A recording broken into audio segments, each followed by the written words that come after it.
Daniel 2. Mimpi Nebukadnezar. Pada tahun yang kedua pemerintahan Nebukadnezar, bermimpilah Nebukadnezar. Karena itu hatinya gelisah dan ia tidak dapat tidur. Lalu raja menyuruh memanggil orang-orang berilmu, ahli jampi, ahli sihir, dan para kasdim untuk menerangkan kepadanya tentang mimpinya itu. Maka datanglah mereka dan berdiri di hadapan raja. Kata raja kepada mereka, "Aku bermimpi dan hatiku gelisah karena ingin mengetahui mimpi itu." Lalu berkatalah para kasdim itu kepada raja dalam bahasa Aram, "Ya raja, kekallah hidupmu, ceritakanlah kepada hamba-hambamu mimpi itu, maka kami akan memberitahukan maknanya." Tetapi raja menjawab para kasdim itu, "Aku telah mengambil keputusan, yakni jika kamu tidak memberitahukan kepadaku mimpi itu dengan maknanya, maka kamu akan dipenggal-penggal dan rumah-rumahmu akan dirobohkan menjadi timbunan puing. Tetapi jika kamu dapat memberitahukan mimpi itu dengan maknanya, maka kamu akan menerima hadiah, pemberian-pemberian dan kehormatan yang besar daripadaku. Oleh sebab itu beritahukanlah kepadaku mimpi itu dengan maknanya." Mereka menjawab pula, "Silakan tuanku raja menceritakan mimpi itu kepada hamba-hambanya ini, maka kami akan memberitahukan maknanya." Jawab raja, "Aku tahu benar-benar bahwa kamu mencoba mengulur-ulur waktu karena kamu melihat bahwa aku telah mengambil keputusan, yakni jika kamu tidak dapat memberitahukan kepadaku mimpi itu, maka kamu akan kena hukuman yang sama, dan aku tahu bahwa kamu telah bermufakat untuk mengatakan kepadaku hal-hal yang bohong dan busuk sampai keadaan berubah. Oleh sebab itu ceritakanlah kepadaku mimpi itu, supaya aku tahu bahwa kamu dapat memberitahukan maknanya juga kepadaku." Para kasdim itu menjawab raja, "Tidak ada seorang pun di muka bumi yang dapat memberitahukan apa yang diminta tuanku raja, dan tidak pernah seorang raja bagaimanapun agungnya dan besar kuasanya telah meminta hal sedemikian dari seorang berilmu atau seorang ahli jampi atau seorang kasdim. Apa yang diminta tuanku raja adalah terlalu berat dan tidak ada seorang pun yang dapat memberitahukannya kepada tuanku raja, selain dari dewa-dewa yang tidak berdiam di antara manusia." Maka raja menjadi sangat geram dan murka karena hal itu. Lalu dititahkannya lah untuk melenyapkan semua orang bijaksana di Babel. Ketika titah dikeluarkan supaya orang-orang bijaksana dibunuh, maka Daniel dan teman-temannya pun terancam akan dibunuh. Lalu berkatalah Daniel dengan cerdik dan bijaksana kepada Arioch, pemimpin pengawal raja yang telah pergi untuk membunuh orang-orang bijaksana di Babel itu.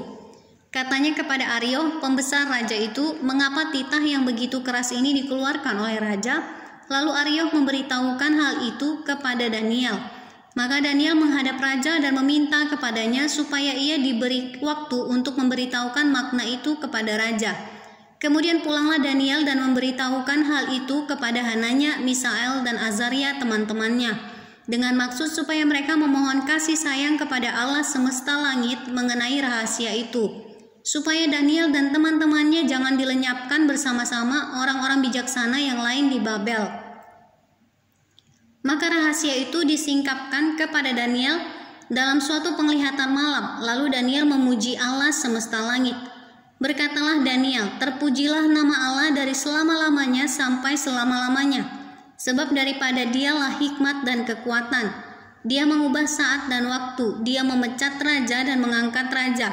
Dia memberi hikmat kepada orang bijaksana dan pengetahuan kepada orang yang berpengertian.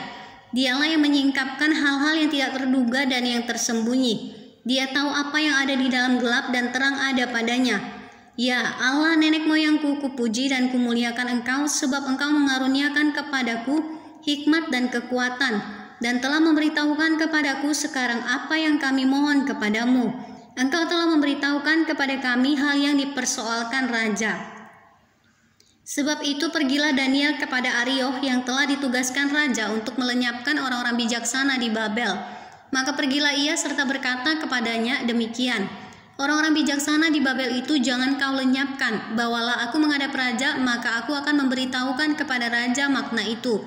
Arioch segera membawa Daniel menghadap raja serta berkata kepada raja demikian, 'Aku telah mendapat seorang dari antara orang-orang buangan dari Yehuda yang dapat memberitahukan makna itu kepada raja.' Bertanyalah raja kepada Daniel yang namanya Beltsasar, Sanggupkah engkau memberitahukan kepadaku mimpi yang telah kulihat itu dengan maknanya juga?" Daniel menjawab, katanya kepada raja, "Rahasia yang ditanyakan tuanku raja tidaklah dapat diberitahukan kepada raja oleh orang bijaksana, ahli jampi, orang berilmu, atau ahli nujum. Tetapi di sorga ada Allah yang menyingkapkan rahasia-rahasia. Ia telah memberitahukan kepada tuanku Raja Nebukadnezar apa yang akan terjadi pada hari-hari yang akan datang. Mimpi dan penglihatan-penglihatan yang tuanku lihat di tempat tidur ialah ini. Sedang tuanku ada di tempat tidur, ya tuanku raja, timbul pada tuanku pikiran-pikiran tentang apa yang akan terjadi di kemudian hari. Dan dia menyingkapkan rahasia-rahasia, telah memberitahukan, dan dia yang menyingkapkan rahasia-rahasia telah memberitahukan kepada tuanku apa yang akan terjadi. Adapun aku, kepadaku telah disingkapkan rahasia itu, bukan karena hikmat yang mungkin ada padaku melebihi hikmat semua orang yang hidup, tetapi supaya maknanya diberitahukan kepada tuanku raja dan supaya tuanku mengenal pikiran-pikiran tuanku. Ya raja tuanku melihat suatu penglihatan, yakni sebuah patung yang amat besar. Patung ini tinggi berkilau-kilauan luar biasa, tegak di hadapan tuanku dan tampak mendahsyatkan. Adapun patung itu kepalanya dari emas tua, dada dan lengannya dari perak perut, dan pinggangnya dari tembaga. Sedang pahanya dari besi dengan kakinya sebagian dari besi dan sebagian lagi dari tanah liat.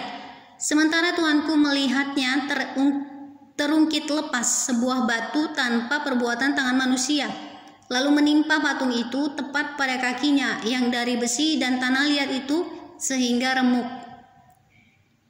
Maka dengan sekaligus diremukkannya lah juga besi, tanah liat, tembaga, perak dan emas itu, dan semuanya menjadi seperti sekam di tempat pengirikan pada musim panas.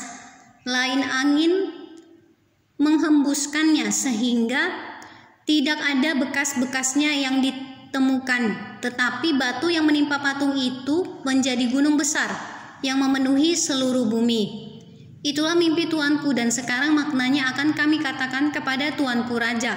Ya Tuhan, ya tuanku raja, raja segala raja yang kepadanya oleh Allah semesta langit telah diberikan kerajaan, kekuasaan, kekuatan dan kemuliaan, dan yang ke dalam tangannya telah diserahkannya anak-anak manusia dimanapun mereka berada, binatang-binatang di padang dan burung-burung di udara, dan yang dibuatnya menjadi kuasa atas semuanya itu. Tuankulah kepala yang dari emas itu.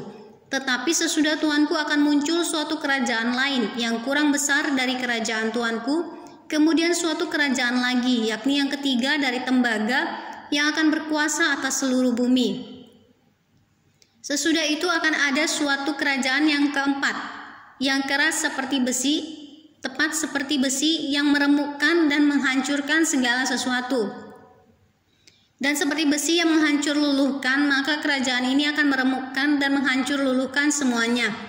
Dan seperti tuanku lihat, kaki dan jari-jarinya sebagian dari tanah liat, tukang periuk, dan sebagian lagi dari besi. Itu berarti bahwa kerajaan itu terbagi. Memang kerajaan itu juga keras seperti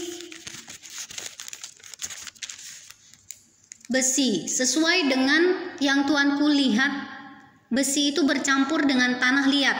Tetapi sebagaimana jari-jari kaki itu sebagian dari besi dan sebagian lagi dari tanah liat. Demikianlah kerajaan itu akan menjadi keras sebagian dan rapuh sebagian. Seperti tuanku lihat, besi bercampur dengan tanah liat, itu berarti mereka akan bercampur oleh perkawinan, tetapi tidak akan merupakan satu kesatuan. Seperti besi tidak dapat bercampur dengan tanah liat. Tetapi pada zaman raja-raja, Allah semesta langit akan mendirikan suatu kerajaan yang tidak akan binasa sampai selama-lamanya, dan kekuasaan tidak akan beralih lagi kepada bangsa lain. Kerajaan itu akan meremukkan segala kerajaan dan menghabisinya, tetapi kerajaan itu sendiri akan tetap untuk selama-lamanya. Tepat seperti yang tuanku lihat, bahwa tanpa perbuatan tangan manusia sebuah batu terungkit lepas dari gunung dan meremukkan besi, tembaga, tanah liat, perak dan emas itu. Allah yang maha besar telah memberitahukan kepada tuanku raja apa yang akan terjadi di kemudian hari. Mimpi itu adalah benar dan maknanya dapat dipercayai. Lalu sujudlah Raja Nebukadnezar serta menyembah Daniel. Juga dititahkannya mempersembahkan korban dan bau-bauan kepadanya. Berkatalah Raja kepada Daniel, sesungguhnya lah Allahmu itu Allah yang mengatasi segala Allah, dan yang berkuasa atas segala raja, dan yang menyingkapkan rahasia-rahasia. Sebab engkau telah dapat menyingkapkan rahasia itu. Lalu Raja memuliakan Daniel, dianugerahinya lah dengan banyak pemberian yang besar, dan dibuatnya dia menjadi penguasa atas seluruh wilayah Babel, dan menjadi kepala semua orang bijaksana di Babel. Atas permintaan Daniel, Raja menyerahkan pemerintahan wilayah Babel itu kepada Sadrak, Mesak, dan Abednego, sedang Daniel sendiri tinggal di istana raja.